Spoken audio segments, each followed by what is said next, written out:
If you're an educator, I bet you've asked yourself this. How do we unlock the real potential of every single student in our classroom, especially when they're coming from all these different cultural backgrounds? It's a massive challenge, and today we're going to break down a framework designed to do exactly that. So let's just start with this question right here. We've all seen it, right? A student who you just know is brilliant, but when it comes to class discussions, they're completely silent. Is it just shyness? Well, it turns out it's often much, much deeper than that. It can be rooted in cultural norms that we really need to understand.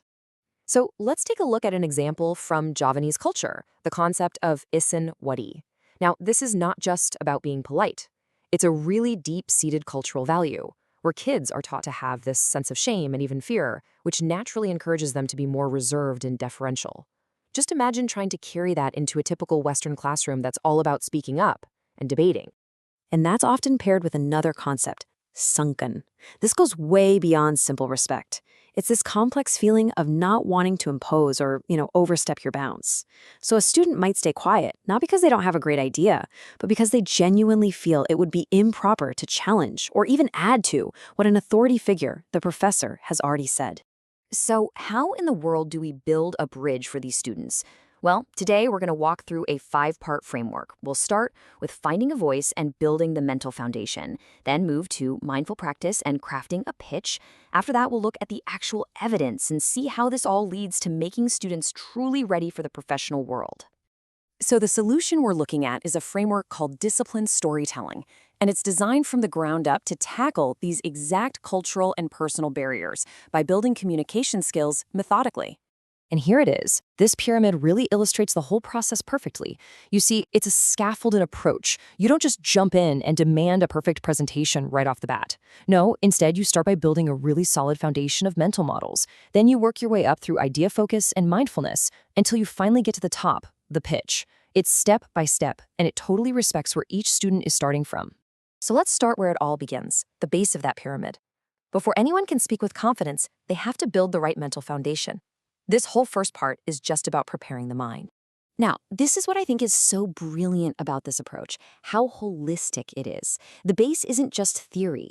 It starts with something called synaptic neuron exposure, which is just a really smart way of saying we need to expose students to tons of new and diverse ideas to literally forge new pathways in their brains. It also explicitly calls out the importance of cultural influence. And, get this, it includes nutrition and well-being. Because let's be real, you can't do the hard cognitive work it takes to grow if you're not fueling your brain properly. But just being exposed to new ideas, that's only the first step. The next, absolutely critical part is helping students take all those scattered thoughts and organize them into some kind of coherent structure. And this is the tool for that job, mind mapping. You see, instead of just a boring, linear list of notes, a mind map radiates out from a central idea, which is way closer to how our brains naturally connect things. It turns a total jumble of new info into a structured, visual story.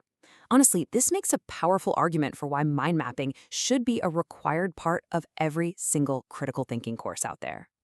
All right, so let's move up to that next layer of the pyramid. Once the ideas are all structured, the framework shifts its focus. Now we're looking at the student's internal state and the actual external delivery of their message. The framework is also super specific about what these terms actually mean. Idea generation isn't just, brainstorming. It's about nurturing ideas that are unique, logical, and personal. And mindfulness here is treated as a practical tool. It's about using simple techniques like focused breathing to get into that calm, present state you need to deliver your ideas well, especially when you're under pressure. And that brings us to the top of the pyramid, the pitch. And to help with that, the framework gives us a simple but really powerful tool, the rule of 3. To make any message stick, you need 3 things. First, it has to make sense. It's got to be logical. Second, you make it parallel. Give it a consistent structure that's easy for people to follow. And third, you make it unique. Give it some kind of memorable quality that makes it stand out. But here's the final crucial filter. After you've applied that rule of 3, you have to step back and ask, is this message actually culturally and politically fit for this specific audience? And that right there ties everything back to the very beginning, making sure that the student's new voice is not only heard, but is also empathetic and effective. So this all sounds great in theory, right? But any good academic is going to ask the big question. Where is the data? Does this thing actually work? Does it produce real, measurable results? Okay, so at first glance, the overall class scores look pretty solid.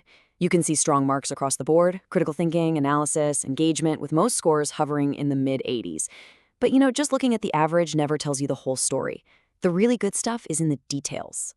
Now check this out. When you break that data down into segments, the picture gets way clearer.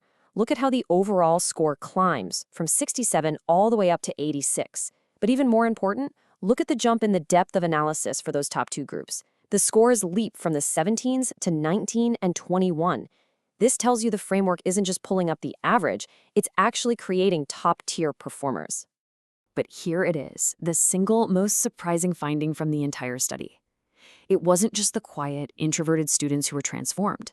Some of the naturally outgoing students, the extroverts you'd think would ace this, they actually hit a plateau. And why? Because that natural ease they had sometimes meant they didn't do the disciplined practice needed to add real substance and structure to their style. It's a huge lesson. Talent alone is not enough without a framework. And that brings us to the ultimate goal here. This was never just about getting a good grade in one class. It's about building skills that become second nature, that become automatic, and ready for the real professional world. Think about learning to drive a car. At first, you're consciously thinking about every single little thing you do. That's conscious incompetence. You know the rules, but you can't apply them naturally. Rote learning can leave students stuck right there. But structured, disciplined practice, like what we see in this framework, it moves them toward what Nobel laureate Daniel Kahneman calls System 1 thinking. That's where the skill becomes so ingrained, so automatic, it's just intuitive, like an experienced driver who doesn't even think about navigating traffic. They just do it. And here is the big payoff. This is where it all comes together. On the left, you see our discipline storytelling pyramid. On the right is the human skills matrix, a model of the durable skills that every worker needs today. Now just watch how beautifully they align. The mental models foundation, it directly builds skills for managing ourselves, like self-awareness. Idea focus and mindfulness, they map right onto thinking and interacting. And the pitch, at the top, develops the skills for leading. This shows that this isn't just a communication tool. It's a direct pathway to building real professional competence. So what's the big takeaway from all this for us as educators? It's that we have to shift our focus. It's not enough anymore to just teach content. Our most important job now is to give our students the underlying cognitive frameworks they need to think clearly, to structure their ideas, and to communicate those ideas with real impact. And that really leaves us with one final thought to chew on. A structured approach like this isn't just about helping quiet students find their voice. It does that, for sure. But just as importantly, it gives much-needed substance to the students who are already outspoken. And isn't that what a modern university education should really be all about?